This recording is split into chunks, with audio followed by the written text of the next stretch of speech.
किसी ने बड़े कमाल की बात कही है कि जीवन में ऐसी सोच रखिए कि जो खो गया उसका गम नहीं, जो पाया वह किसी से कम नहीं, जो नहीं है वो एक ख्वाब है, पर जो पास है वो लाजवाब है। हेलो दोस्तों, हाजिर हूं एक और छोटी सी कहानी के साथ। एक बिजनेसमैन विदेश यात्रा से लौटे। एयरपोर्ट से टैक्सी लेकर जैसे ही वो अपनी कॉलोनी में पहुंचे तो उन्होंने देखा कि उनका पूरा मकान आग की लपटों से घिरा हुआ था। घर के सभी सदस्य सुरक्षित बाहर आ चुके थे, लेकिन मकान धू धू करके जल रहा था। बिजनेसमैन ने टैक्सी का किराया चुकाया और जैसे ही बाहर खड़ा हुआ उसकी आंखों से आंसू बहने लगे और वो जोर जोर से रोने लगा और कहने लगा, मेरे इतने सालों की कमाई सब कुछ खाक हो गया, सब राख हो रहा है। कॉलोनी वाले इकट्ठा होकर ये सब देख रहे थे। उसी समय उसका बड़ा बेटा वहां आया। उसे लगा कि पिताजी कहीं सदमे में न चले जाएं। उसके लिए उसने पिता को शांत करने के लिए कहा, पापा आप इतने परेशान मत होइए। जब आप विदेश में थे तब हमने यह मकान बेच दिया था, अच्छे दाम मिले थे, सौदा तय हो गया है। इस पर पिता ने तुरंत बोला, सच? मतलब मकान बिक चुका है? बेटा ने कहा, हाँ पापा। यह सुनते ही पिताजी का रोना बंद हो गया। उनका चेहरा एकदम शांत हो गया। अब उन्हें मकान के जलने से कोई फर्क नहीं पड़ रहा था। उन्होंने सोचा, अब तो खरीदार का मकान है, नुकसान उसका है, हमारा क्या।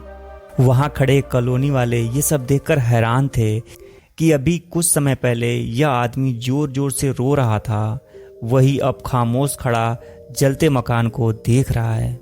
इसी बीच उनका छोटा बेटा भी दफ्तर से दौड़ा दौड़ा आया।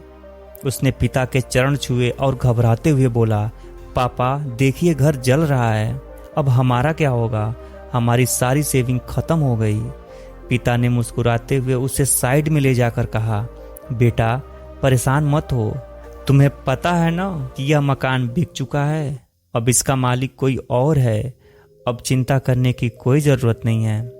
छोटे बेटे ने गहरी सांस लेकर कहा, हाँ पापा सौदा तो हो गया है, लेकिन खरीदार ने अभी तक हमें पैसे नहीं दिए हैं और कागज पर हम अभी भी मालिक हैं। यह सुनते ही पिताजी का चेहरा बदल गया।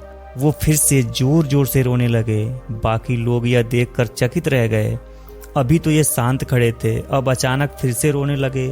असल में बात बहुत सीधी थी।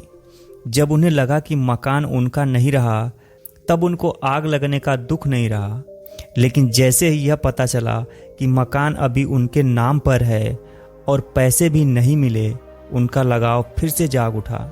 इस दुनिया में असली दुख का कारण है लगाव।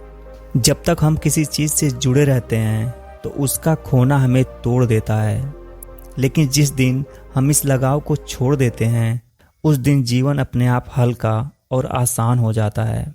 दोस्तों, इस कहानी से हमें यही सीख मिलती है कि सुख दुख वस्तुओं में नहीं, हमारे लगाव में छुपा होता है। छोड़ना सीखिए तो जीवन बहुत आसान हो जाएगा। ये कहानी पूरी सुनने के लिए आपका दिल से धन्यवाद।